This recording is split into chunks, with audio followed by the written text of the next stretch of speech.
제1장 영종도 입주잔치. 미련한 시어머니는 부엌에나 있어라. 어머님, 이렇게 앉아만 계실 거예요. 음식이나 좀 나르세요. 누가 보면 어머님이 오늘 주인공인 줄 알겠네요. 며느리 이소연이의 목소리가 사람들 웃음소리 섞인 거실을 쩌렁하게 갈랐습니다. 순간 수십 쌍의 눈이 일제히 제 쪽으로 돌아오는 느낌이었어요. 저는 입가만 억지로 끌어올리며 자리에서 천천히 일어났습니다. 그래, 사람도 많고 하니까 내가 좀 도와야지.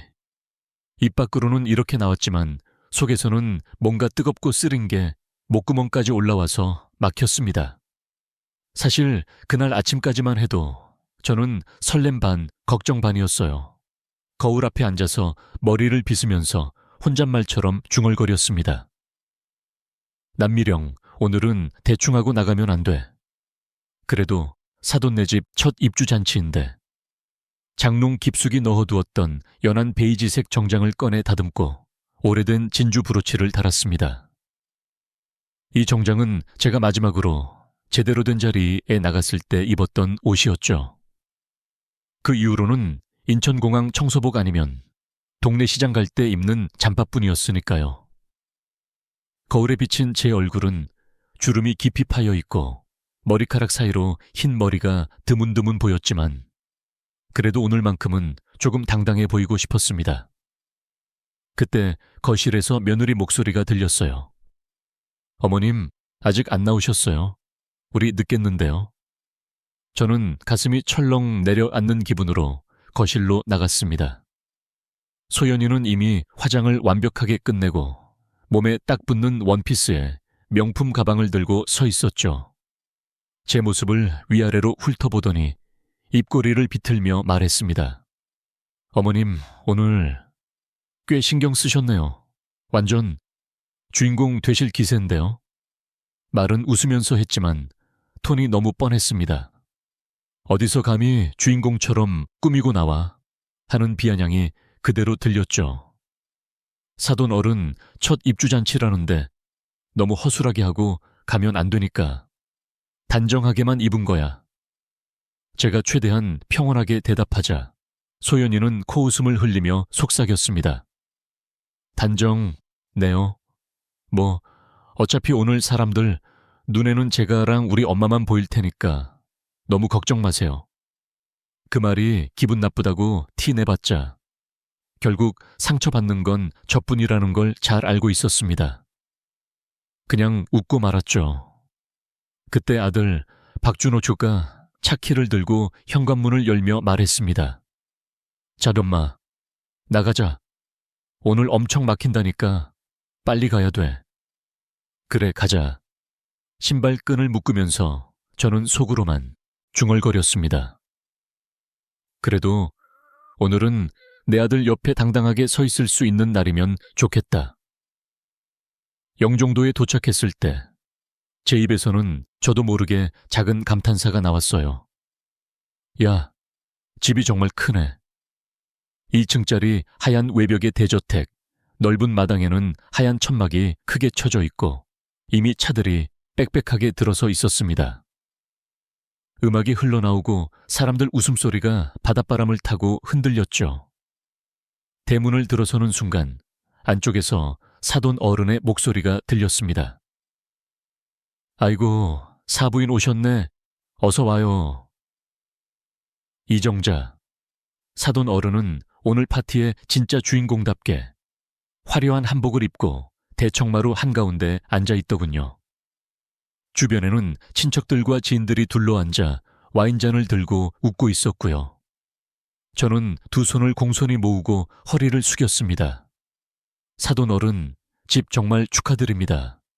이렇게 멋진 집에 사시게 됐네요. 에이, 별 말씀을. 남미령 사부인도 오늘 정말 곱게 하고 오셨네. 어서 들어와요. 왜 거기 서 있어요? 그 순간이 그날 제가 들은 말 중 가장 따뜻한 말이었습니다. 하지만 그 따뜻함은 오래 가지 않았죠. 소연이가 잽싸게 제 옆으로 다가가 사돈 어른 팔짱을 끼며 아주 크게 떠들었습니다.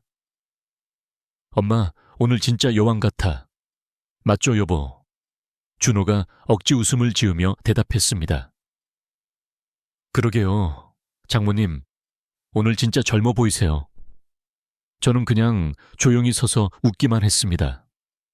내 아들이 나를 쳐다보지도 않고 장모만 바라보고 웃는 그 얼굴이 어쩐지 낯설게 느껴졌습니다. 그리고 바로 그때였습니다. 아, 그러고 보니 소연이가 갑자기 제 쪽으로 고개를 돌렸습니다. 어머님, 오늘 손님이 이렇게나 많은데 부엌 쪽 가서 조금만 도와주실래요? 순간 거실에 있던 사람들 시선이 동시에 제게 꽂혔습니다. 사돈 어른도 묘하게 애매한 표정을 지으며 저를 흐깃봤죠. 저는 얼떨결에 되물었습니다. 내가 그냥 앉아 있어도 되지 않아? 오늘은 사돈집 잔치인데 나도 손님이잖아. 그러자 소연이는 일부러 더 크게 또렷하게 말했습니다. 어머님, 우리 엄마 칠순잔치 때도 그랬잖아요. 시어머니가 팔짱 끼고 앉아 있으면 사람들이 이상하게 본다니까요. 여기 아는 사람들 다 엄마 쪽 사람이고 어머님은 잘 모르는 분들이 많잖아요. 그러니까 부엌에서 좀 도와주시면 서로 편하죠. 안 그래요? 말투는 상냥한 척했지만 한자 한자가 칼날처럼 느껴졌습니다. 주변에서 누군가 푸웃 웃음을 터뜨렸고 에이, 젊은 며느리가 똑똑하네 하는 수군거림이 들려왔습니다. 준호는 제 눈을 피하며 공기처럼 사라진 사람처럼 가만히 서 있다가 소연이 손에 이끌려 다른 친척들에게 인사하러 갔습니다. 사돈 어른은 뭐 그러면 좀 하고 말끝을 흐리며 다른 손님 쪽으로 몸을 돌렸죠. 이 넓은 거실 한복판에 저 혼자만 동동 떠 있는 기분이었습니다. 부엌은 이미 정신없이 바빴습니다. 케이터링 업체에서 온 아줌마들이 큰 트레이를 들고 분주하게 움직이고 있었어요. 저를 힐끗 올려다본 중년 아주머니 하나가 턱으로 위쪽을 가리키며 물었습니다. 누구세요? 저 신랑 쪽 어머니인데요. 뭐 도울 거라도 있을까 해서요. 아, 그러세요? 그럼 저기 쌓여있는 접시 좀 나르세요. 손님들 접시가 부족하대요. 말투에 예의는 있었지만 여기도 노동력 하나 더 생겼네 정도로만 보는 눈빛이었습니다. 저는 말없이 앞치마를 둘렀습니다. 저에겐 너무 익숙한 동작이었죠. 인천공항 청소복 대신 오늘은 하얀 앞치마일 뿐. 결국 하는 일은 비슷했습니다. 무거운 접시 더미를 들고 거실로 나가니 손님들은 와인잔을 기울이며 떠들고 웃느라 바빴습니다.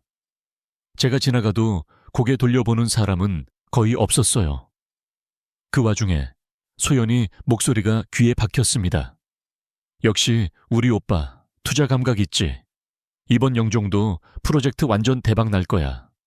그쵸, 엄마? 아휴, 그럼 우리 소연이 아니었으면 이 집도 못 샀지. 잘했다, 우리 딸. 웃음소리가 터졌습니다. 그 옆을 지나가며 접시를 내려놓다가 한 친척 아줌마랑 눈이 마주쳤는데 그 사람은 저를 위아래로 한번 훑어보더니 아주 자연스럽게 시선을 피했습니다. 마치 굳이 눈 마주칠 필요 없는 사람인 것처럼요. 부엌으로 돌아오니 산더미 같은 설거지가 쌓여 있었습니다. 뜨거운 물에 손이 퉁퉁 불어 터져도 저는 계속 그릇을 닦았습니다. 공항 화장실 병이 닦을 때도 이런 생각이 들곤 했어요. 이렇게까지 해야 사나. 그래도 내 새끼 먹여 살리려면 해야지. 그 순간 부엌 문이 쾅 열리더니 소연이가 쑥 들어왔습니다. 냉장고에서 물을 꺼내 벌컥벌컥 마신 뒤 설거지하는 제 모습을 보더니 입꼬리를 비틀며 한마디 던졌습니다.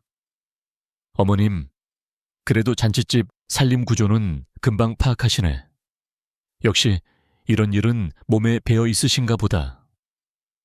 차갑게 툭 던지고는 다시 거실 쪽으로 나가버렸습니다. 저는 그 말에 대답조차 하지 못한 채 그릇에 묻은 소스를 계속 문질렀습니다. 아니, 그릇을 닦는 건지 내 속을 긁어내리는 건지 모르겠더군요. 집으로 돌아오는 차 안은 냉동창고처럼 차가웠습니다. 소연이는 조수석에서 휴대폰으로 사진을 넘겨보며 낄낄거렸고 준호는 라디오만 켜둔 채 입을 굳게 다물고 운전만 했습니다. 참다가 제가 먼저 입을 열었습니다. 준호야, 왜? 오늘 엄마가 왜 잔치에 가서 하루 종일 부엌에서 일만 해야 했니?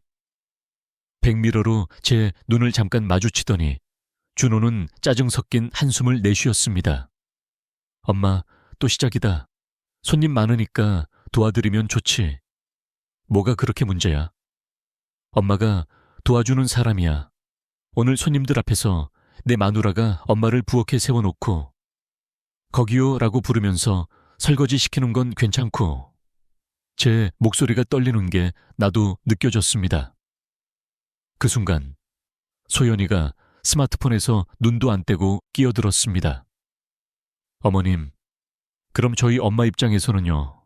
칠순에 손님들 다 불러놓고 딸이랑 사위가 일만 하고 있으면 더 이상한 거 아니에요? 시어머니가 좀 도와주면 어디가 그렇게 억울해요? 도와주는 거랑 사람들 앞에서 망신 주는 건 다르지. 어머, 망신이요. 그렇게 생각하신다면 어머님이 너무 예민하신 거죠. 준호가 그때야 버럭 소리를 질렀습니다. 엄마, 제발 그만해. 나 오늘 하루 종일 피곤했어. 이 얘기 안 하면 안 돼? 차 안의 공기가 완전히 갈라졌습니다. 저는 더 이상 말이 나오지 않아서 그냥 창밖 깜깜한 바다만 바라봤습니다. 집에 도착했지만 잠은 도저히 오지 않았습니다. 방 불을 꺼도 거실, 부엌, 소연이 입꼬리, 그리고 사람들 앞에서 들려왔던 웃음소리들이 어둠 속에서 계속 울려 퍼졌습니다. 부엌대기, 여기요. 접시 좀 더요. 역시 효녀다, 우리 소연이. 베개를 부여잡고 이불을 덮었어도 가슴 깊숙한 곳에서 치밀어 오르는 수치심과 분노는 가라앉지 않았습니다. 그러다 문득 이런 생각이 들었어요. 그래, 내가 이렇게 조용히 뒷방 늙은이처럼 살면 될 줄 알았지. 근데 내 아들을 함정에 넣고 나까지 발로 밟고 지나가겠다고. 심장이 쿵 하고 내려앉았다가 다시 뜀박질하기 시작했습니다. 저는 벌떡 일어나 불을 켰습니다. 옷장 맨 위, 잘 보이지도 않는 구석에 오래된 가죽 가방 하나가 놓여 있었어요. 의자를 끌어와 올라가 그 가방을 조심스럽게 끌어내렸습니다. 먼지가 퍽 튀었고 낡은 지퍼를 열자 오래된 서류들과 명함 뭉치가 쏟아져 나왔습니다. 그중 하나, 남미령 대표이사라고 적힌 명함 위에 회사 이름이 선명하게 찍혀 있었죠. 인천 에어클린 주식회사. 그리고 명함 묶음 아래쪽의 한 장이 더 눈에 들어왔습니다. 최도훈 금융범죄수사국 국장. 저는 그 명함을 집어들고 한참을 가만히 바라보다가 천천히 휴대폰을 꺼냈습니다. 손가락이 떨려서 번호를 제대로 누르지 못할 정도였습니다. 그래도 결국 마지막 숫자를 눌렀고 전화기는 조용히 규칙적으로 신호음을 내기 시작했습니다. 뚜, 뚜, 뚜 몇 번의 신호음 끝에 낮고 익숙한 남자 목소리가 들려왔습니다. 여보세요? 누구십니까? 저는 한번 숨을 깊이 들이마셨다가 내쉬고 입술을 깨물며 말했습니다. 최 국장님, 저 남미령입니다. 그리고 그 순간 제 안에서 무언가가 완전히 딸깍 하고 돌아가는 소리가 들렸습니다. 제2장, 새까만 계략, 내 아들을 대신 세을 말뚝이야. 그날 밤 저는 끝내 잠을 이루지 못했습니다. 눈만 감으면 영종도 그 집 거실 한복판에서 사람들 웃음소리 사이로 제가 들었던 말들이 계속 떠올랐어요. 거기요. 접시 좀 더요. 어머님, 부엌 쪽 가서 도와주실래요? 이게 정말 가족이 한 사람에게 할 말인가 싶었습니다. 시계는 새벽 2시를 훌쩍 넘기고 있었어요. 목이 말라서 물이나 한 잔 마실까 하고 조용히 방문을 열었습니다. 그런데 거실 쪽에서 아주 낮은 목소리들이 들려왔습니다. 발걸음을 멈추고 전등을 켜지 않은 채 몰래 복도 끝까지 다가갔습니다.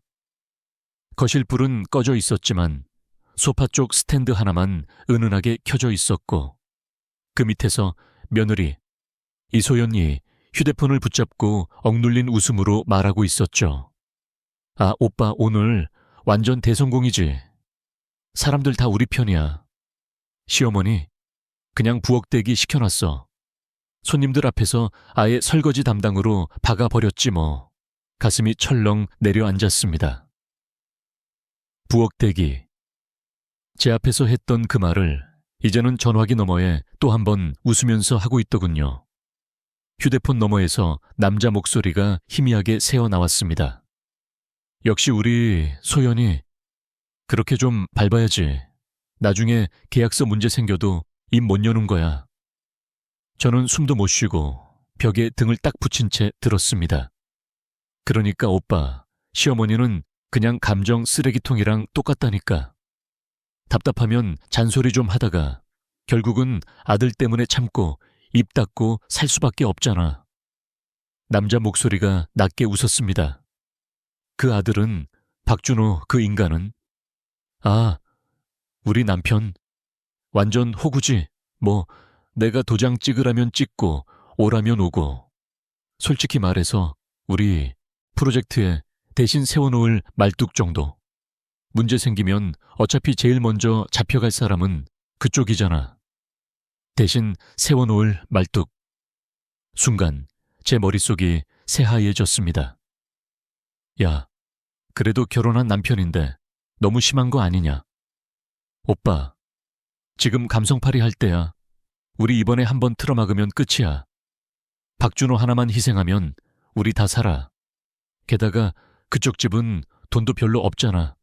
잃을 것도 없는데 뭐. 숨이 턱 막혔습니다. 제가 믿고 제 몸을 갈아 넣어서 키워낸 아들이 그들 입에서는 희생하면 끝나는 말뚝 하나로 불리고 있었어요. 휴대폰 저편에서 남자가 낮게 대답했습니다. 알았어. 서류는 다 정리해놨으니까 조만간 한번 집에서 모이자. 사돈 앞에서도 한번 브리핑 해야지. 어차피 시어머니는 숫자 같은 거 하나도 모르니까 옆에서 듣고 있어도 못 알아들어. 하하. 통화는 그렇게 끝났습니다. 저는 손에 들고 있던 컵도 잊은 채 조용히 뒤로 물러나 제 방으로 돌아갔습니다. 방 문이 닫히는 순간 다리에 힘이 풀려 바닥에 털썩 주저앉고 말았습니다. 박준호, 말뚝이라니. 속에서 피가 거꾸로 솟는 것 같았습니다. 그동안 공항 화장실 바닥을 닦으면서도 그래도 우리 아들만 괜찮으면 된다 면서 버텨왔는데 그 아들을 이용해서 자기들 살 길만 찾고 있었다니. 그날 밤 저는 한숨도 못 잤습니다. 다음 날 아침 눈꺼풀이 다 부어오른 채로 눈을 떴습니다.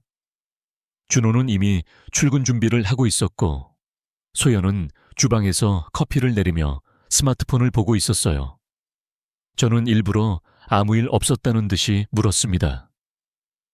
어제 늦게까지 통화하더라? 소연이 커피잔을 내려놓으며 눈도 깜짝 안 하고 대답했습니다. 아, 그냥 회사 친구랑요. 어머님, 요즘 왜 그렇게 예민하세요? 사람 전화하는 것까지 다 체크하세요. 회사 친구 영종도 프로젝트 얘기하던데. 그때 처음으로 소연의 표정에 아주 미세한 균열이 생겼습니다. 어머님, 혹시 어제 거실에서 몰래 들으셨어요? 몰래 들은 게 아니고 내 집 거실에서 나는 소리가 내 귀에 들어온 거야. 제가 단단히 쏘아붙이자 소연의 눈빛이 싸늘하게 식었습니다. 그럼 그렇게 알고 지나가 주세요. 어머님이 이해할 수 있는 내용은 아니니까요. 제 속에서 무언가 울컥 튀어나왔습니다. 그래, 숫자야, 나는 잘 모르지. 근데 한 가지는 알아. 내 아들을 희생시켜서 끝내자고 하는 소리는 어느 언어로 들어도 똑같이 더럽다는 거. 소연이 입술을 지그시 깨물더니 곧바로 비웃음을 터뜨렸습니다. 어머님, 솔직히 말할까요? 박준호 아니어도 대신 세워놓을 사람 많아요. 그냥 어머님 아들이라서 좀 써먹는 거예요. 뭐라고? 어머님이 이해 못하시겠으면 그냥 이렇게 생각하세요. 우리 준호 씨를 잘 키워서 당신 인생값이라도 쳐주고 있는 거라고. 그 말은 차라리 뺨을 후려치는 것보다 더 아팠습니다. 제 입에서 낮고 떨리는 목소리가 나왔습니다. 내 인생값을 네가 아무렇지 않게 흥정하고 있겠지. 하지만 내 아들 인생은 흥정할 물건이 아니다. 어머님, 요즘 진짜 위험한 말 많이 하시네요. 이러다 경찰서 가시겠어요. 그래, 가야 할 사람이 누군지 곧 아주 똑똑히 알게 될 거야. 소연은 그 말에 잠깐 눈을 가늘게 뜨더니 곧 못 들은 척 웃어버렸습니다. 준호가 출근하고 소연도 잠깐 외출을 한다며 나간 뒤 집 안에는 저 혼자만 남았습니다. 거실을 한 바퀴 천천히 돌아보니 이 집 안에서는 제가 있을 자리가 어디에도 없는 것 같았습니다. 그래, 없는 사람 취급했지. 그럼 없는 사람처럼 조용히 보고 찍고 보내면 돼. 저는 조심스럽게 안방 옆에 붙어있는 소연의 작은 서재 문을 열었습니다. 언제 봐도 그 방은 제게 들어오지 말라고 말하는 것 같은 공간이었어요. 깔끔하게 정리된 책상, 깔끔한 화분, 깔끔한 서류들. 책상 위에는 노트북이 켜져 있었고 옆에는 가죽 서류철이 가지런히 놓여 있었습니다. 저는 심장이 미친 듯이 뛰는 걸 느끼면서도 한 장 한 장 서류를 펼쳐봤습니다. 영종도 복합물류센터 개발투자계약서, 총투자금 300억 원, 담당 이사 이성호, 법적 책임자 박준호, 제 아들 이름이 굵은 글씨로 박혀 있었습니다. 법적 책임자, 손이 덜덜 떨리기 시작했습니다. 다음 장, 대출 보증인 박준호, 그 밑에는 아주 조그맣게 본계약에 따른 모든 민형사상 책임은 보증인에게 귀속된다라고 적혀 있었죠. 서류를 넘기면 넘길수록 제 아들이 빠져나갈 수 있는 구멍은 어디에도 보이지 않았습니다. 이걸로 잘만 굴러가면 돈은 이 집과 저 집이 다 가져가고 사고 나면 우리 준호만 감옥 가는 거네. 숨이 막혀 왔습니다. 저는 떨리는 손으로 휴대폰을 꺼내 한 장, 또 한 장, 모든 페이지를 사진으로 찍었습니다. 각각의 문장, 각각의 도장, 한 번도 본 적 없는 제 아들 도장까지. 아니야, 이건 준호 글씨가 아니야. 사인 옆에 박힌 도장을 보는데 하루에 수십 번 공항 출입증에 찍던 아들 도장과는 뭔가 다르다는 게 느껴졌습니다. 위조까지 했단 말이야. 그때였습니다. 현관문 비밀번호 누르는 소리가 멀리서 또렷하게 들려왔습니다. 또각또각 굽소리, 문이 열리는 소리, 쇼핑백 비닐 쭉 긁히는 소리. 소연이 돌아왔습니다. 저는 서류를 허겁지겁 원래대로 맞춰놓고 서류철을 제자리에 끼워 넣었습니다. 그리고 최대한 태연한 척 책장 앞에 서서 책 한 권을 꺼내 들었습니다. 딱 그 순간 서재문이 벌컥 열렸습니다. 어머님, 여기서 뭐 하세요? 소연의 눈빛이 한순간에 싸늘하게 얼어붙었습니다. 아, 그냥 책 좀 보려고. 생각보다 괜찮은 책이 많네. 네가 이런 것도 읽냐? 제가 일부러 천연덕스럽게 웃어 보였지만 소연은 한 걸음 한 걸음 제 쪽으로 다가오며 말했습니다. 여긴 제 방이에요. 허락 없이 들어오시면 곤란하죠. 내 아들 방 옆이기도 하지. 이 방 서랍에 있는 거 혹시 손 대셨어요? 그 눈빛은 이미 답을 알고 있는 눈이었습니다. 책상 위에 있길래 잠깐 봤다. 제가 피하지 않고 대답하자 소연의 입가에 서늘한 웃음이 스쳤습니다. 어머님, 남의 서류 함부로 뒤지는 거 그거 진짜 큰일 나는 거 모르세요? 남의 서류? 거기에 내 아들 인생이 걸려 있는데 그게 남의 서류야. 어머님 아들이요. 어머님이 그 아들한테 해준 게 뭐가 있다고 이제 와서 인생 거려요? 뭐라고? 솔직히요 어머님. 박준호 아니어도 대신 안 칠 사람 많아요. 그냥 어머님 아들이라서 조금이라도 이용 가치가 있으니까 쓰는 거예요. 그 말은 제 귀를 거쳐 심장으로 곧장 곁 꽂혔습니다. 그래, 내 입으로 말했네. 내 아들은 대신 앉혀놓을 말뚝이라고. 그 정도도 감당 못할 거면 왜 애를 그렇게 키우셨어요? 세상 물정 하나도 모르게. 그래, 세상 물정 모르지. 그래서 내가 대신 알고 대신 막으려고 하는 거야. 소연의 얼굴이 순식간에 일그러졌습니다. 어머님, 제발 이런 얘기 준호 씨 앞에서 하실 생각은 꿈도 꾸지 마세요. 어머님이 뭐라고 떠들든 누가 믿는지 한번 두고 보자고요. 그래, 두고 보자. 저는 그 말만 남기고 서재를 나왔습니다. 손이 떨려 문손잡이도 제대로 잡지 못할 지경이었지만 머릿속은 오히려 점점 차가워졌습니다. 이제는 입 다물고 있을 때가 아니야. 그날 저녁 준호가 퇴근해서 돌아오자마자 저는 거실에서 그를 붙잡았습니다. 준호야, 엄마가 할 말이 있다. 엄마, 오늘 정말 피곤한데 내일 얘기하면 안 돼? 안 돼. 오늘 들어야 돼. 지금 듣지 않으면 내 인생이 어디로 굴러갈지 몰라.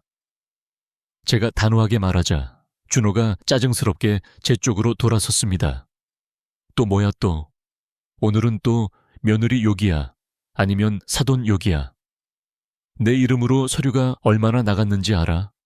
대출 보증, 법적 책임자, 투자자 명단. 너 네 도장 어디 찍혀 있는지 알고는 있어? 엄마, 제발 그만 좀 해. 나 지연이 믿어. 지연이가 나보다 똑똑해. 알아서 다 한다고 했어. 소연이 그때 딱 맞춰 안방에서 나와 준호 옆으로 바짝 붙었습니다. 여보, 오늘도 어머님이 내 방 들어와서 내 서류 뒤졌어. 뭐?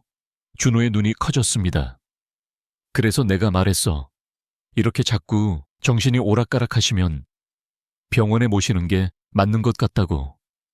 정신이 뭐? 제가 믿을 수 없다는 듯 대묻자 소연이 눈가를 붉히며 고개를 떨궜습니다. 나 진짜 너무 힘들어. 회사 일도 바쁜데 어머님이 맨날 내 서랍 뒤지고 내 통화 엿듣고 나보고 남편 팔아먹는 년이라고 욕하고. 야! 제 입에서 뜻밖의 고함이 터졌습니다. 내가 언제 그런 말까지 했다고 거짓말을 해? 준호가 제 쪽으로 버럭 소리쳤습니다. 엄마, 그만해. 왜 지연이한테 그래? 왜 자꾸 우리 사이를 갈라놓으려고 해? 갈라. 네 아내는 지금 너를 통째로 팔아넘기려고. 됐어. 엄마, 요즘 진짜 이상해. 예전 엄마 아니야. 사사건건 지연이한테 시비 걸고 별것도 아닌 걸로 난리치고. 별것도 아닌. 그래, 솔직히 창피해. 지연이 엄마 앞에서 우리 엄마가 자꾸 저렇게 굴면 나 진짜 숨이 막혀. 창피해. 우리 엄마가 저렇게 굴면 숨이 막혀. 그 말은 영종도 거실에서 들었던 말보다 더 깊이 박혔습니다. 저는 한참을 말없이 준호를 바라보다가 입꼬리를 아주 조금 올리며 웃었습니다. 그래, 준호야. 이런 사람이 너를 키웠다. 네가 창피하다던 바로 그 사람 말이야. 엄마, 그게 무슨... 그러니까 이번엔 내가 내 대신 창피를 다 뒤집었을 거다. 욕도, 손가락질도 다 내가 맞을게. 엄마 또 무슨... 그리고 내 대신 내 인생을 걸고 놀고 있는 그 사람들 내가 직접 건드릴 거야. 제 목소리는 생각보다 차분했습니다. 준호가 뭔가 더 말하려는 순간 제 휴대폰에 문자가 하나 도착했습니다. 최도훈 국장이라는 이름이 뜬 화면에 짧은 문장이 하나 찍혀 있었습니다. 자료 잘 받았습니다. 이건 그냥 넘길 수준이 아닙니다. 내일 시간 되시면 따로 뵙죠. 저는 그 문장을 한 번, 두 번 천천히 읽었습니다. 그리고 속으로 중얼거렸습니다. 그래, 시작이네. 내 아들을 말뚝 취급한 놈들이랑 한번 끝까지 가보자. 저는 준호에게 더 이상 아무 말도 하지 않고 조용히 방으로 돌아왔습니다. 이제부터 제가 해야 할 일은 하나였습니다. 평생 숨겨온 남미령이라는 이름을 꺼내드는 것. 더 이상 인천공항 청소 아줌마로만 살지는 않을 생각이었습니다. 제3장 정체 공개. 청소 아줌마냐, 공항 여왕이냐. 다음 날 저는 인천공항 근처 허름한 국밥집 구석자리에 앉아 있었습니다. 점심시간이 지났는데도 손님들이 몇 팀 남아 있었어요. 모두 각자의 피로를 국 한 숟갈에 삼키는 얼굴들이었습니다. 그 사이 출입문이 열리더니 50대 중반쯤 되어 보이는 남자가 들어왔습니다. 군인처럼 곧게 선 어깨, 사람을 한 번에 꿰뚫어 볼 것 같은 눈. 최도훈 금융범죄수사국 국장. 예전에는 그냥 말단 수사관이었습니다. 인천 에어클린이 처음으로 공항 입찰을 따냈을 때 저를 도와 이런저런 부조리들을 걸러내던 사람이었죠. 남 회장님. 그는 예전 호칭 그대로 저를 불렀습니다. 저는 손사래를 쳤습니다. 회장님 소리 그만해요. 지금은 공항 청소반 막내 취급이나 받는 늙은 아줌마인데 뭘. 최도훈 국장이 피식 웃더니 맞은편에 앉아 조용히 말했습니다. 사람들이 아무리 뭐라고 불러도 제가 아는 사람은 딱 하나입니다. 공항 청소업계를 씹어먹던 인천 에어클린 남미령 회장. 그 말 한마디에 내 안에 꽁꽁 숨겨놓았던 무언가가 조금씩 고개를 들기 시작했습니다. 서류는 다 봤습니다. 그는 목소리를 낮추며 어제 제가 보낸 계약서 사진들을 테이블 위에 올려놓았습니다. 영종도 복합물류센터 투자계약서, 대출보증, 책임자 명단 다 박준호 씨 이름이 박혀 있더군요. 그래요. 내 아들 이름이 자기들이 책임져야 할 자리에 대신 앉아 있더라고요. 제 목소리는 최대한 가라앉혔지만 속에서는 여전히 불이 활활 타고 있었습니다. 최 국장이 서류를 정리하며 말을 이었습니다. 이 프로젝트 설계한 놈들 이미 한번 수사망에 걸렸다가 빠져나온 전력이 있습니다. 뭐라고요? 사돈 쪽 이성호. 예전에 다른 이름으로 부동산 개발 회사 운영하다가 유령투자, 유령회사 돌려막기 혐의로 내사 받았었어요. 증거 부족으로 빠져나갔죠. 하지만 기록은 남아 있습니다. 놈들이 한두 번이 아니란 말이었습니다. 이번에도 똑같아요. 앞에는 그럴듯한 프로젝트를 내세우고 실제 돈은 엉뚱한 대로 빼돌린 뒤 폭탄은 법적 책임자 머리 위에서 터지게 만들 거죠. 법적 책임자, 네 바로 박준호 씨입니다. 그 말에 제 손이 책상 밑에서 꽉 쥐어졌습니다. 최 국장님, 이번에는 그놈들 그냥 보내면 안 됩니다.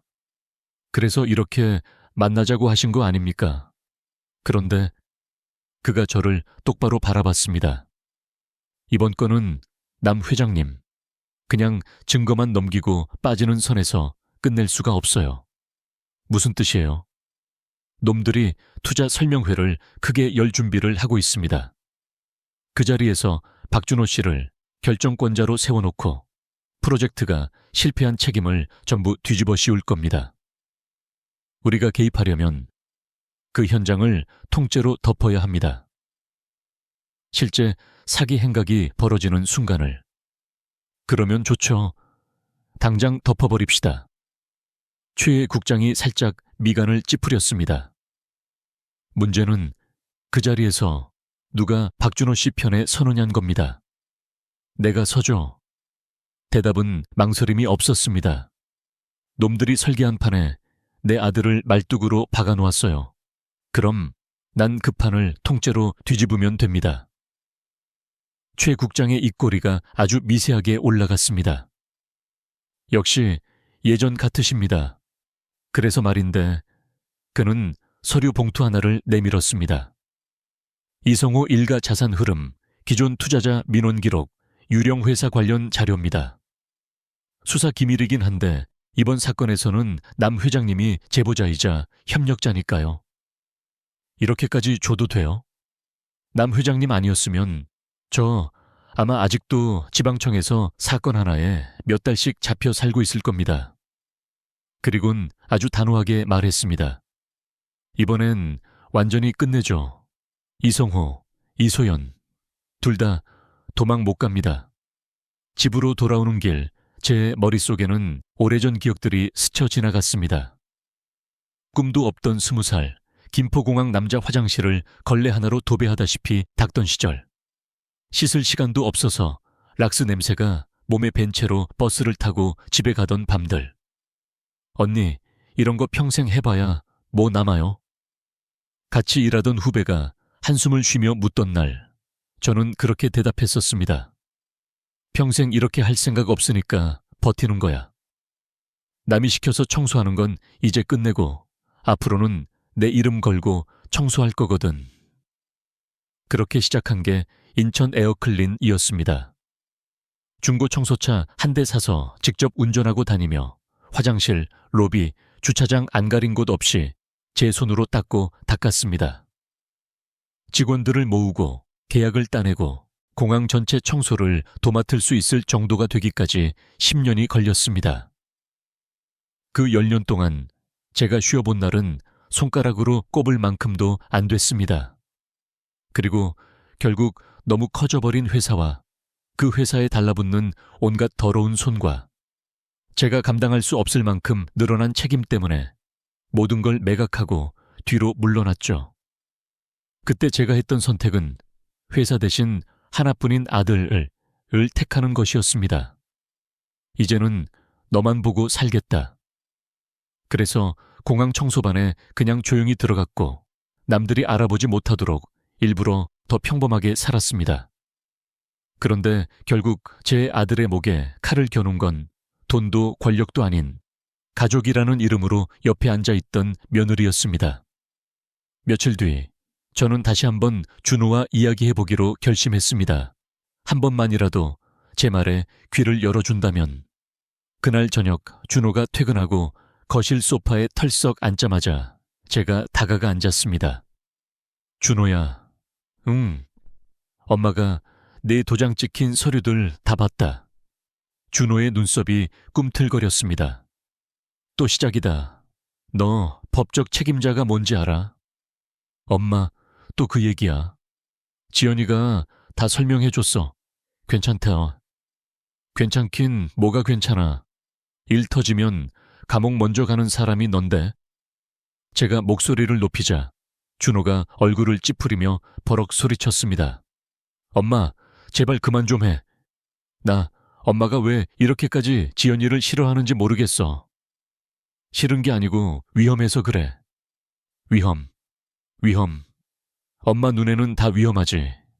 근데 정작 엄마는 내 인생 한 번이라도 제대로 믿어본 적 있어? 믿었으니까 이렇게까지 몸부림치고 있는 거야.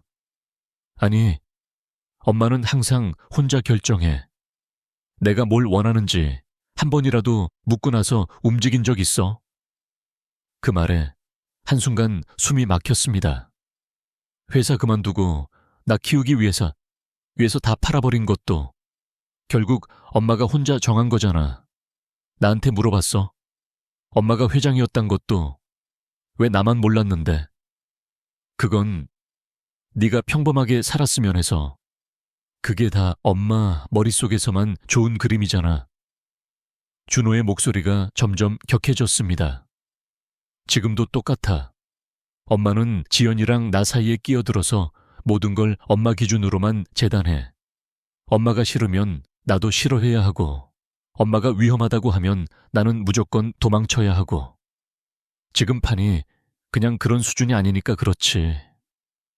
솔직히 말할까? 준호의 눈빛이 그날 처음으로 칼처럼 날카로워졌습니다. 가끔은 엄마가 내 엄마인 게 창피해. 그 말은 제 귀에서 한 번, 가슴에서 한 번 더 울렸습니다. 사돈집 사람들 앞에서 우리 엄마가 저렇게 소리 지르고 눈에 불 켜고 있으면 나 진짜 도망치고 싶어. 손끝이 얼어붙는 느낌이었습니다. 한참을 말없이 준호 얼굴을 바라보던 저는 천천히 고개를 끄덕였습니다. 그래, 준호야. 네가 그렇게 느낄 수도 있겠지. 엄마, 그게 맞아. 너한테 나는 부엌에서 설거지나 하는 늙은 시어머니고 소리 지르고 민망하게 구는 사람일 거야. 준호의 입술이 파르르 떨렸습니다. 근데 기억해. 그런 사람이 화장실 바닥 닦으면서도 너 도시락 챙겨주고 야근할 때 막차 끊기기 전에 뛰어가서 버스 태워 보낸 사람이야. 엄마, 네가 창피하다면 그래, 앞으로는 네가 안 보는 데서만 움직일게. 그게 무슨 대신 하나만 기억해라. 제 목소리가 저도 모르게 낮게 깔렸습니다. 누가 내 이름을 말뚝처럼 박아놓고 대신 써먹고 버리자고 했는지 나 그놈들 절대 그냥 안 둔다. 준호의 눈에 혼란이 스쳤습니다. 엄마, 진짜 뭐 하려는 거야? 이제부터 내가 그동안 숨겨놨던 이름 하나 다시 꺼내들 거야. 이름, 인천 에어클린 남미령. 그 말을 입 밖으로 꺼내는 순간 마치 오래된 문이 안에서 벌컥 열리는 듯한 느낌이 들었습니다. 그날 밤 잠이 오지 않아 물을 마시려고 부엌에 나왔다가 또다시 베란다 쪽에서 소리가 들렸습니다. 유리문 너머로 소연이 휴대폰을 붙잡고 서 있었습니다. 응, 오빠. 다음 주 수요일로 확정 났어. 투자자들 30명 넘게 온대.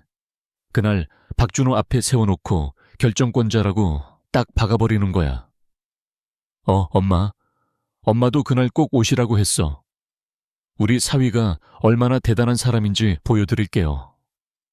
하면서 터지면 뭐 어쩌겠어. 우리는 피해자인 척하면 돼. 서류상 책임자는 준호고. 그 순간 제 손에 들고 있던 물컵이 부들부들 떨리기 시작했습니다. 저는 조용히 거실 불을 끄고 방으로 들어와 서랍을 열었습니다. 안에는 지난번 최 국장이 준 서류와 오래전에 쓰던 작은 녹음기가 하나 있었습니다. 이제는 증거를 입으로만 들고 있으면 안 되지. 다음 날 저는 일부러 소연에게 들키지 않게 녹음기를 가디건 주머니 깊숙이 넣었습니다. 그리고 그들이 집으로 이성호를 불러 작은 회의를 열었을 때 부엌과 거실 사이 벽에 기대어 조용히 서 있었습니다. 그러니까 형부, 설명회 때 이렇게 말하시면 돼요. 이 프로젝트의 구조 설계와 최종 의사결정은 박준호 씨가 맡았다고. 그럼 투자자들은 다 그놈 멱살 잡겠지? 그렇죠. 우리는 가족이라 믿었는데 사위가 우리까지 속였다고 울면 되고. 야, 소연아. 그래도 남편이잖아. 너무 한 거 아니냐. 오빠, 감성 좀 집어넣지 마. 나도 아내 역할은 다 했어. 이제부턴 내 목 찾아오는 것뿐이야. 그들의 목소리가 녹음기 안에 차곡차곡 담겼습니다. 그래, 이 정도면 충분해. 저는 그날 밤 녹음 파일과 계약서 사진, 그리고 최 국장이 준 이성호 일가 수사 자료를 한데 모아 메일로 보냈습니다. 제목, 영종도 투자 사기 관련 추가 증거. 잠시 후 최 국장에게서 답장이 왔습니다. 확인했습니다. 이 정도면 특경법상 사기 충분히 걸 수 있습니다. 투자 설명회 날짜와 시간을 정확히 알려주십시오. 그날 현장을 뽑겠습니다. 메일을 닫고 나니 방안이 이상하게 조용했습니다. 저는 옷장 앞으로 다가갔습니다. 늘 청소복과 잠바만 걸려있던 옷장 구석. 제일 안쪽에 검은색 정장이 한 벌 걸려 있었습니다. 손을 뻗어 그 옷을 꺼냈습니다. 십수년 만에 만져보는 감촉이었습니다. 예전에 인천공항 낙찰 발표 자리에서 직원들 앞에서 치열한 회의실 한복판에서 매일같이 입고 다니던 옷. 거울 앞에 서서 정장을 몸에 대 보았습니다. 주름이 더 깊어진 얼굴, 굽은 어깨, 하지만 눈빛만은 예전보다 더 단단해진 것 같았습니다. 거울 속 자신에게 제가 조용히 속삭였습니다. 그래, 남미령, 청소 아줌마로 묻히려고 했지. 근데 내 아들을 건드렸어. 이제는 숨을 이유가 없다. 부엌에서 설거지나 하는 시어머니가 아니고 판 짜는 놈들 목을 쥐고 있던 공항 여왕으로 나갈 시간이다. 그렇게 마음을 정하는 순간 이상할 정도로 마음이 고요해졌습니다. 두려움은 여전히 있었지만 그 위에 다른 감정이 차오르고 있었죠. 지금부터는 내가 살아온 방식대로. 정면 돌파다. 칸드 제4장 인천 투자 설명회. 돌이킬 수 없는 전쟁터. 투자 설명회 후 당일 아침 집 안공기는 이상하리만큼 들떠 있었다. 나만 빼고 소연은 새벽부터 거울 앞에서 화장을 하고 있었다. 빨간 립스틱, 반짝이는 귀걸이, 몸에 착 붙는 정장 원피스. 오늘이 자기 생애 최고의 날이라도 되는 것처럼. 여보, 이 넥타이가 나아요? 아니면 이게 나아요? 준호는 거울 앞에서 두 개의 넥타이를 번갈아 들고 서 있었다. 눈 밑은 시커멓게 패여 있는데 그래도 오늘만큼은 성공한 사위처럼 보이고 싶어 하는 게 눈에 보였다. 소연이 다가가 넥타이를 매주며 웃었다. 이게 낫지. 좀 더 단정해 보여. 오늘은 그냥 내가 시키는 말만 하면 돼. 알지? 걱정할 거 하나도 없어. 오빠가 발표 다 해줄 거고 여보는 그냥 옆에서 네, 제가 책임지고 결정했습니다. 이 한마디만 하면 끝이야. 근데 진짜 괜찮은 거 맞지? 우리 집에 피해가는 일은 또 시작이네. 소연이 짜증스럽게 준호 말을 잘랐다. 여보, 서류상 책임자는 여보지만 실제로 일이 잘 되면 우리 다 같이 부자 되는 거야. 난 여보 믿으니까 이렇게 같이 가는 거야. 설마 아직도 내가 여보 팔아먹을 거라고 생각해? 준호는 아무 말도 못하고 고개를 숙였다. 아니야, 그런 뜻이 아니고. 그럼 됐어. 오늘 한 번만, 딱 한 번만 나 믿어줘. 응? 소연이 일부러 애교 섞인 목소리로 말하며 준호의 넥타이를 곱게 매주었다. 나는 부엌에서 그 모습을 지켜보며 조용히 머그컵을 닦고 있었다. 한 번만 믿어달라. 이미 수십 번은 속삭였겠지. 내 아들 귀에. 나는 그들과 따로 나가겠다고 했다. 엄마도 같이 타고 가면 되잖아. 준호가 별 생각 없이 말했지만 나는 고개를 젓다. 나 여기서 바로 공항 들렀다가 갈 거야. 세면도 좀 해야 하고. 엄마, 오늘 공항 안 나가도 내가 알아서 할게. 너희 먼저 가라. 소연이 곁눈질로 나를 힐끗 보더니 대수롭지 않다는 듯 어깨를 으쓱했다. 그래요, 여보. 우리 먼저 가자. 어머님은 천천히 오시라고 하고. 현관문이 닫히고 나서야 나는 천천히 안방으로 들어가 옷장을 열었다. 검은색 정장. 지난밤 거울 앞에서 대보던 그 옷을 실제로 꺼내 입었다. 주름진 손으로 재킷 단추를 하나씩 잠그면서 이상하게 심장이 더 차분해지는 걸 느꼈다. 출근 때 입는 초록색 청소복 대신 오늘은 인천 에어클린 대표이사로 서명하던 때 늘 입고 다니던 이 정장. 그래, 오늘만큼은 다시 남미령으로 나가자.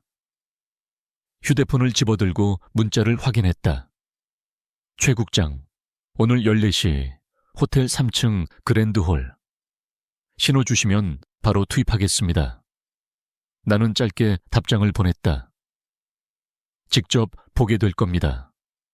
저 사람들이 얼마나 더러운 짓을 했는지. 인천 앞바다가 내려다 보이는 5성급 호텔 그랜드홀 앞. 길게 늘어선 리셉션 데스크에는 영종도 복합물류센터 개발투자 설명회라는 현수막이 걸려 있었다. 나는 일부러 사람들 눈에 띄지 않게 조용히 뒤쪽 출입구로 들어갔다. 홀 안은 이미 사람들로 가득했다. 50대 후반 투자자들, 정장 쫙 빼입은 중년 남자들, 투자사 직원들, 기자까지 섞여 있었다. 맨 앞줄에는 이정자 사돈 어른이 와인잔을 들고 앉아 있었고 그 옆에 소연이와 준호가 나란히 앉아 있었다. 소연은 주변 사람들과 인사하느라 바빴지만 준호는 뭔가 불안한 눈빛으로 단상 쪽만 멍하니 바라보고 있었다. 나는 가장 뒤쪽 기둥 근처 구석자리에 앉았다. 여기서는 누가 나를 알아볼 가능성이 거의 없었다. 그러나 나는 모든 사람들의 얼굴을 다 보고 있었다. 저 사람들, 지금은 남의 돈 가지고 장난치는 줄도 모르겠지. 정각 2시, 조명이 살짝 어두워지고 단상 위 스크린의 로고가 떠올랐다. LSH 개발율 이성호가 비싼 양복 차림으로 단상 위에 천천히 올랐다. 네, 안녕하십니까. LSH 개발 대표 이성호입니다. 잔잔한 박수가 흘렀다. 먼저 바쁘신 와중에 이 자리를 빛내주신 투자자 여러분께 진심으로 감사 인사를 드립니다.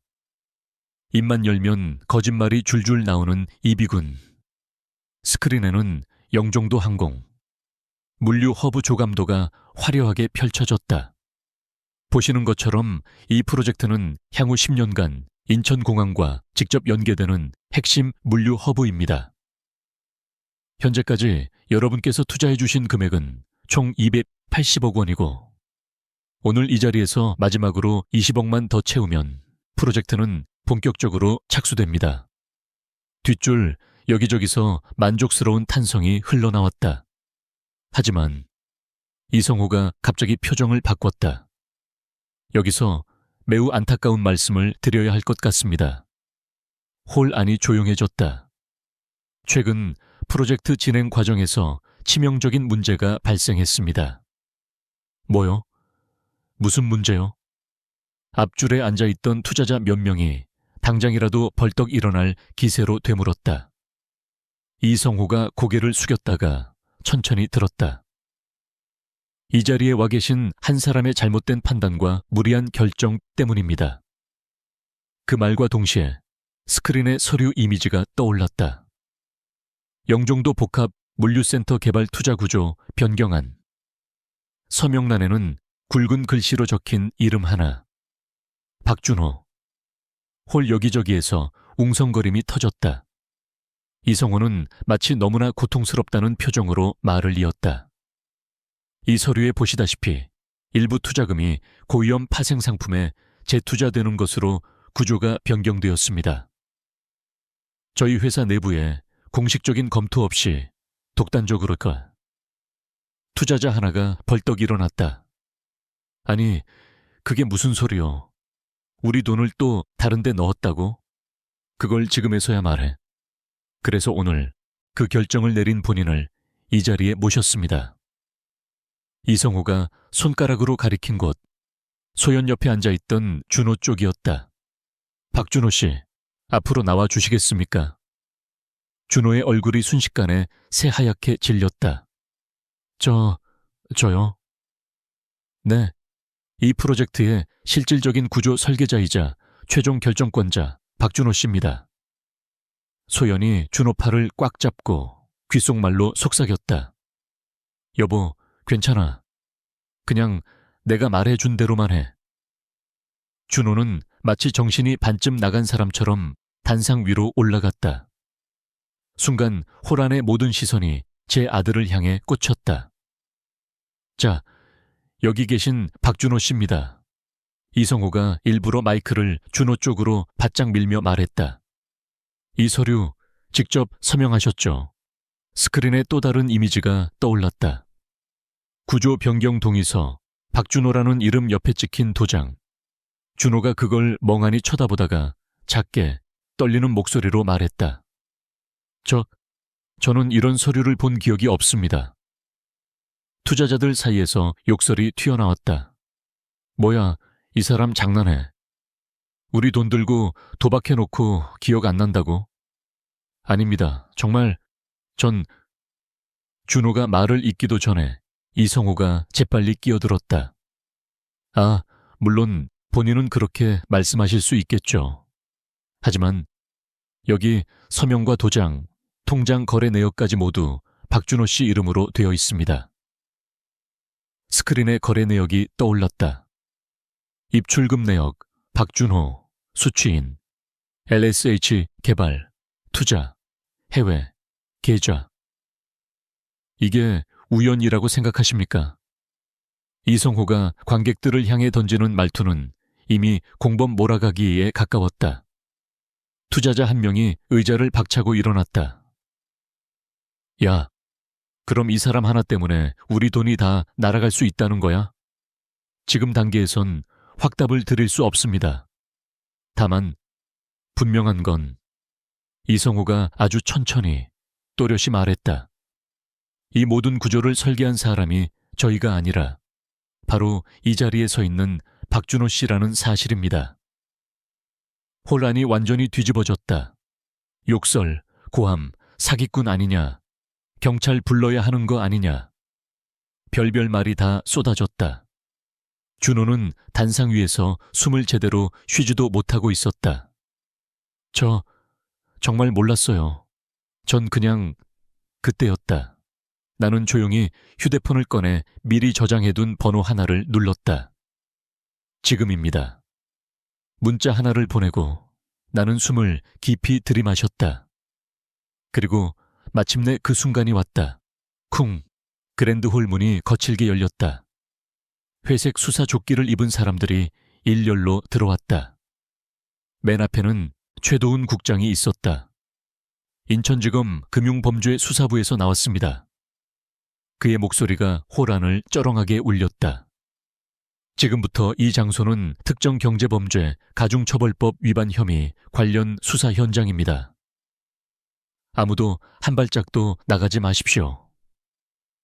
투자자들은 순간 움찔했지만 곧장 박수를 치는 사람도 있었고, 잘 왔다 고 소리치는 사람도 있었다. 이성호 얼굴에서 피가 싹 가셨다. 잠깐만요. 이건 오해입니다. 우리는 피해자고 진짜 문제는 그가 준호를 가리키려는 순간 최 국장의 목소리가 그 말을 잘랐다. 피해자라면서 제일 앞에서 발표를 하셨습니까, 이성호 씨? 저를 아십니까? 예.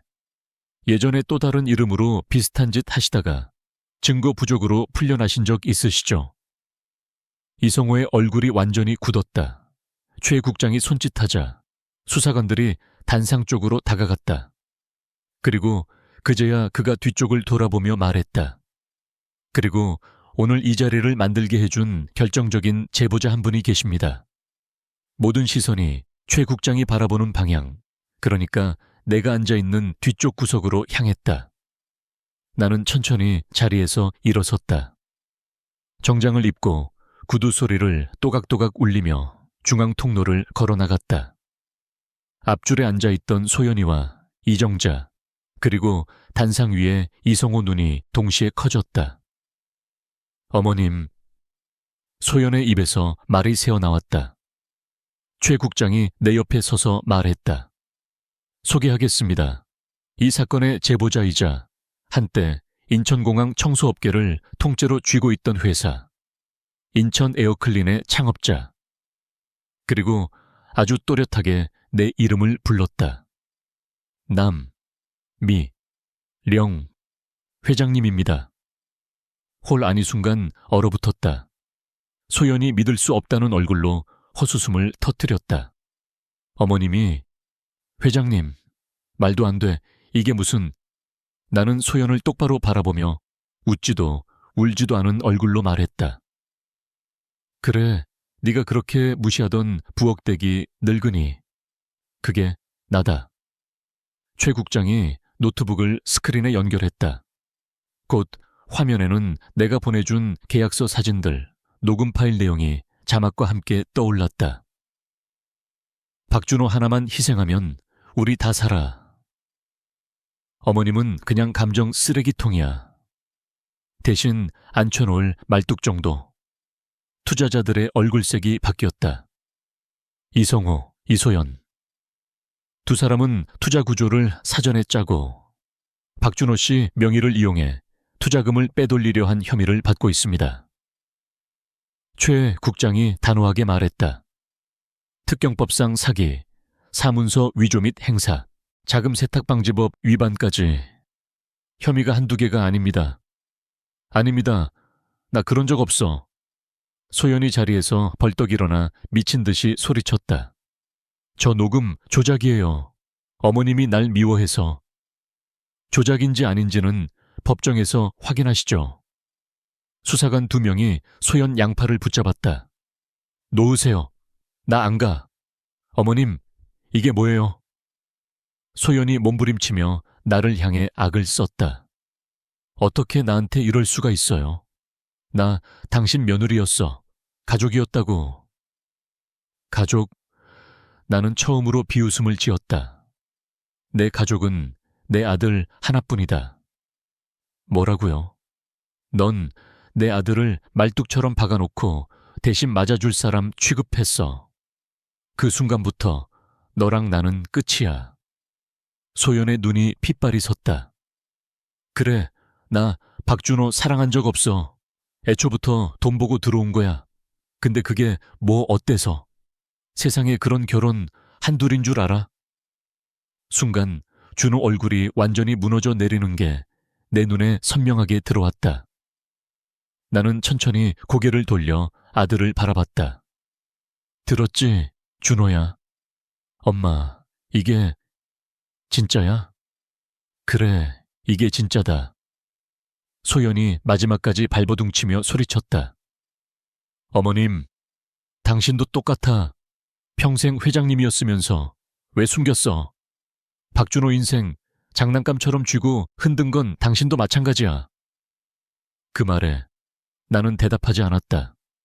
대신 준호가 내 쪽으로 한 걸음 다가와 처절하게 외쳤다. 그래, 맞아. 홀 안이 완전히 고요해졌다. 준호 눈에서는 눈물이 흐르고 있었다. 엄마도 지연이도 둘 다 날 속였어. 준호야, 엄마 왜 이제서야 말해? 엄마가 회장이었던 거 왜 평생 숨겼냐고. 널 지키려고. 준호의 목소리가 찢어졌다. 지금 이게 지킨 거야? 사람들 앞에서 날 희생양으로 세워놓고 그 자리에서 회장님으로 등장하면 멋있어 보여? 그게 아니야. 널 빼내려고. 엄마는 항상 그래. 항상 혼자 판 짜고 혼자 결정하고 혼자 다 한 다음에 널 위해서였다고 말해. 준호가 눈물을 닦지도 않은 채 비웃듯 웃었다.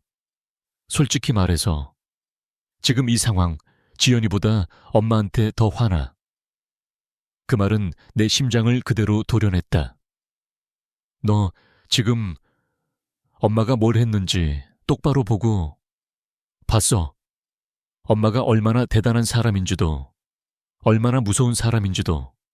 근데 한 번도 나한테 말한 적 없잖아. 준호의 어깨가 허탈하게 떨어졌다. 엄마, 나 그냥 다 싫다. 그는 단상에서 내려와 출구 쪽으로 비틀거리며 걸어갔다. 준호야, 내가 부르자. 그는 잠깐 멈칫했다가 뒤도 돌아보지 않고 말했다. 제발, 지금은 그냥 놔둬. 팔이 뚝 떨어져 나가는 기분이었다. 나는 그 자리에 서서 아들의 뒷모습이 문 밖으로 사라지는 걸 끝까지 지켜볼 수밖에 없었다. 소연과 이성호, 그리고 관련자 몇 명이 수갑을 찬 채 끌려 나가는 동안에도 나는 한 발짝도 움직이지 못했다. 최도훈 국장이 조용히 내 옆으로 다가왔다. 남 회장님. 나는 겨우 고개를 돌렸다. 회장님이 아드님을 구하셨습니다. 그래요.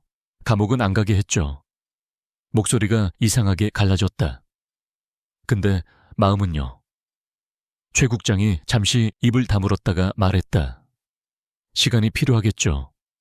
그래도 오늘 진실은 드러났습니다. 나는 허탈하게 웃었다. 진실이 드러나면 다 괜찮아질 줄 알았거든요. 근데 누군가한테는 그 진실이 또 다른 지옥이네. 그랜드홀 안에는 아직도 사람들의 웅성거림이 남아있었다. 나는 마지막으로 텅 빈 단상을 올려다봤다. 조명 아래 아직도 흐릿하게 남아있는 글자.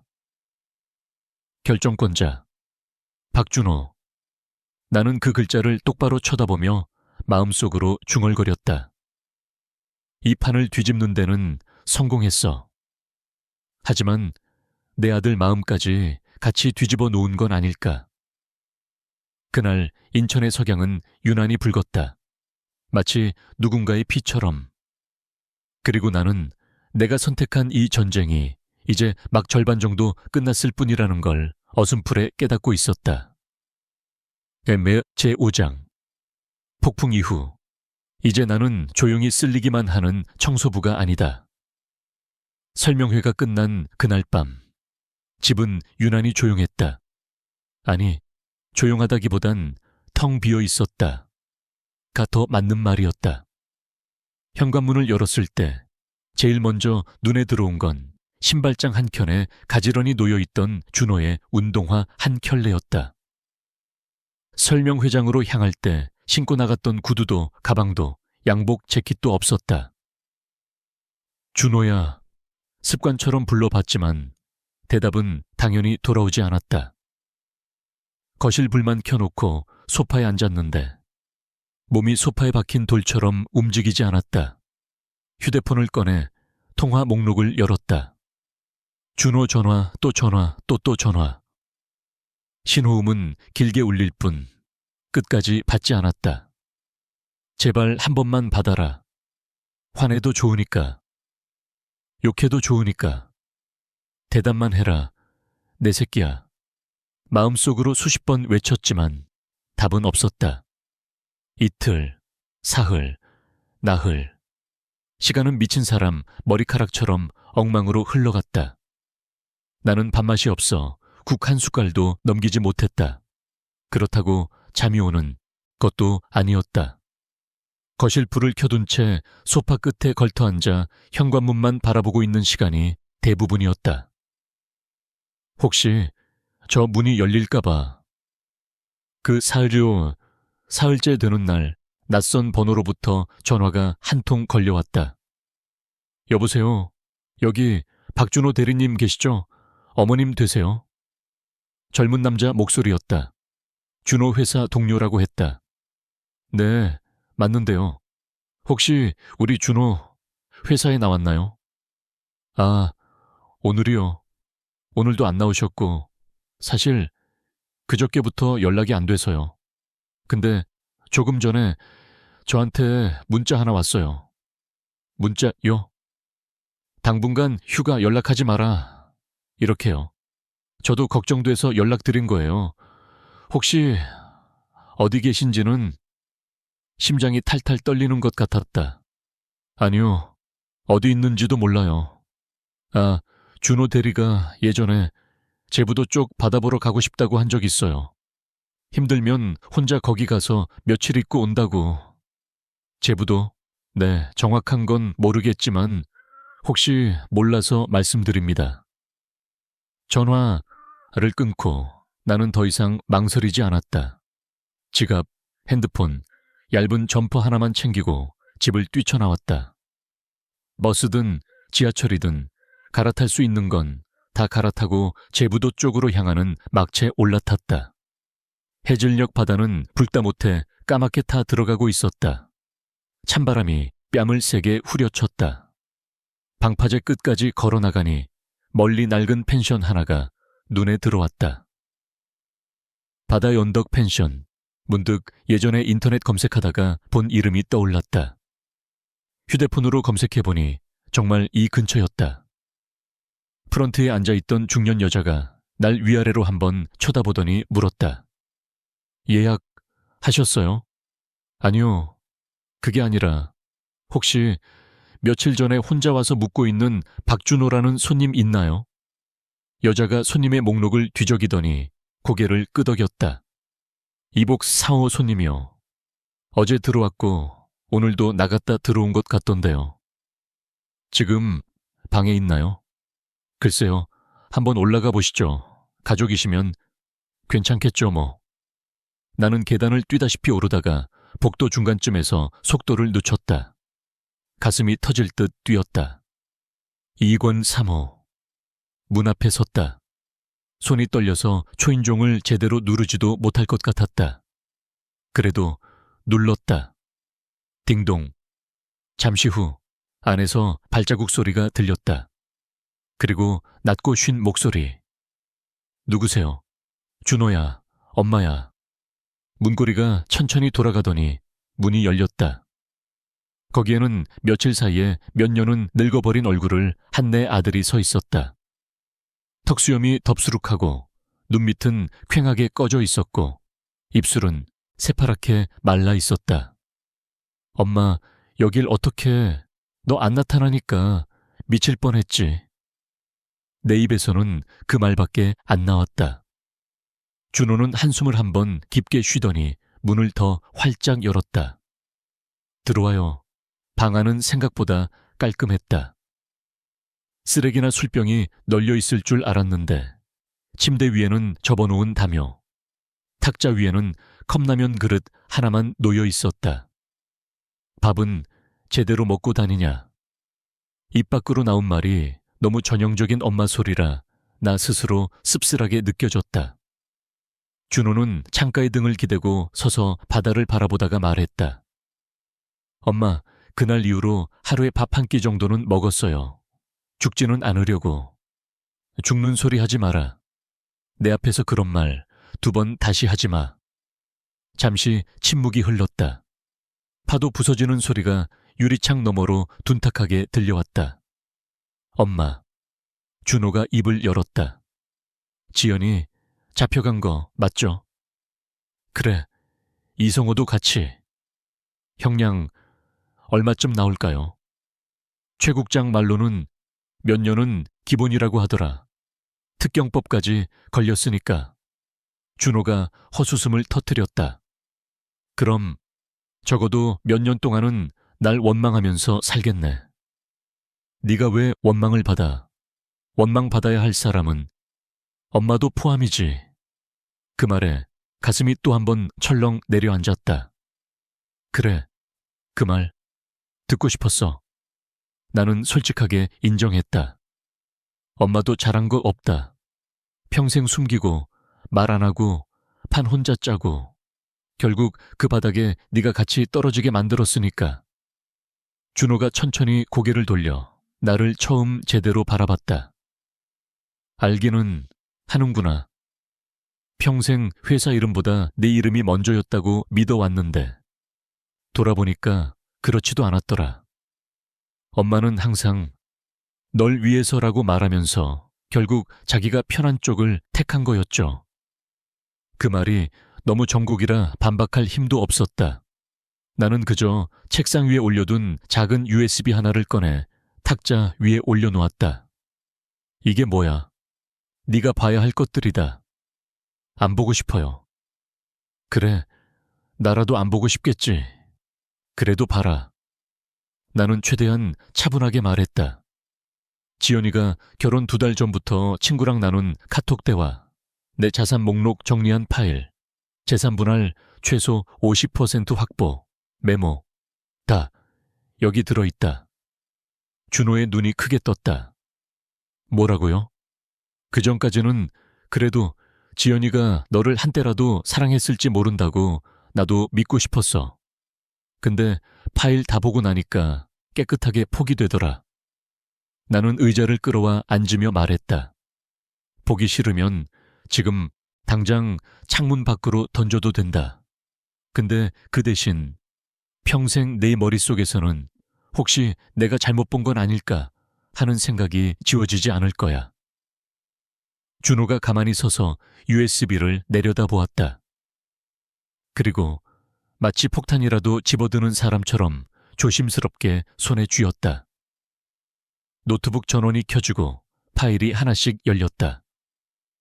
처음은 카카오톡 대화였다. 나 계획 세웠어. 박준호게 완전 호구야. 남편으로 써먹기 딱 좋지.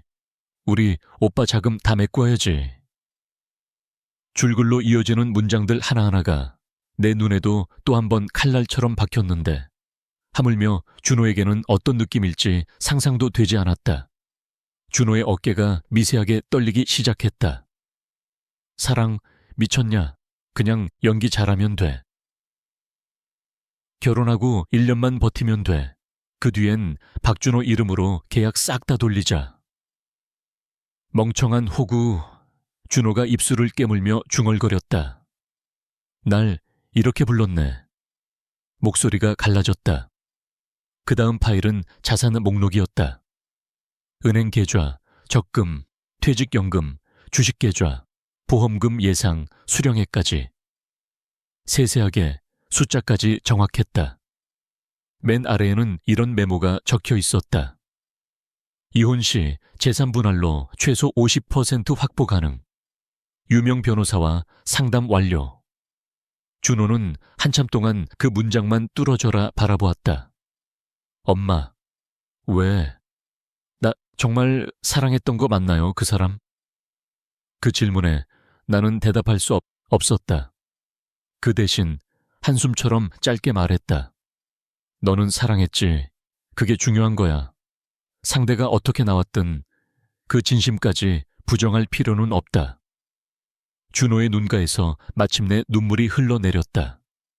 근데 너무 더럽다. 그래, 더럽지. 나는 자리에서 일어나 준호 앞에 섰다. 그리고 완전히 무너져 내린 그 아이를 꽉 안아주었다. 울어라. 오늘만큼은 끝까지 다 울어라. 준호는 내 어깨에 얼굴을 묻고 마치 어린애처럼 울기 시작했다. 엄마, 미안해요. 뭐가 미안해? 엄마한테 그렇게 소리 지르고 엄마가 한 거 다 무시하고 그날 설명회장에서 엄마보다 지연이 편 들었던 거. 나는 고개를 저었다. 괜찮다. 그럴 수밖에 없었다. 엄마라도 엄마 앞에 서 있는 엄마를 믿었을까 싶다. 그래도 미안해요.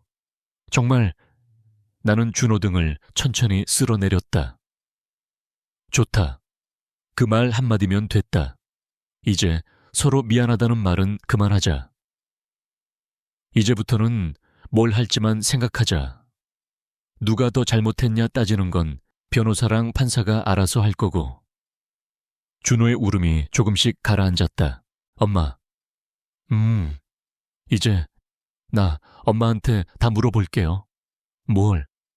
엄마가 그동안 어떻게 살았는지, 인천 에어클린이 뭐였는지, 왜 회장님이면서도 청소 아줌마로 들어왔는지. 나는 눈을 한번 감았다 뜨며 웃었다. 그래, 이제야 묻는구나. 몇 달 뒤 법정에서 판결이 내려졌다. 피고인 이소연, 특정경제범죄, 가중처벌 등에 관한 법률 위반 등으로 징역 5년을 선고한다. 피고인 이성호, 징역 8년을 선고한다. 재판장이 나무 망치를 두드리는 소리가 법정 안공기를 가르며 울렸다. 나는 방청석 맨 앞줄에서 그 모습을 담담히 지켜보고 있었다. 소연은 고개를 푹 숙인 채 끝까지 나를 쳐다보지 않았다. 다만 교도관에게 끌려나가기 직전 한 번 허공을 향해 중얼거리는 입모양이 눈에 들어왔다. 이럴 줄 알았으면 차라리 안 들어왔어야 했는데, 그래, 넌 들어올 때부터 잘못된 거였다. 나는 마음속으로 그렇게 답했다. 재판이 끝난 뒤 소연의 변호사가 나에게 다가왔다. 남미령 회장님, 이소연 씨가 편지를 하나 맡겼습니다. 혹시 받아주실 수 있으신지. 흰 봉투 하나가 내 앞에 내밀어졌다. 나는 그 봉투를 한참 바라보다가 조용히 받아들고 가방에 넣었다. 그리고 집에 돌아와서 서랍맨 아래칸에 조용히 밀어 넣었다. 열어보지 않았다. 평생 열어보지 않을 생각이다. 시간은 흘렀다. 준호는 회사를 그만두고 잠깐 공백기를 가진 뒤 내 옆에 앉았다. 엄마, 왜? 나 다시 청소해서 시작하면 안 돼요? 청소? 엄마가 했던 것처럼. 근데 이번엔 남이 시켜서 닦는 게 아니라 우리가 판 짜고 우리가 기준 정해서 하는 청소.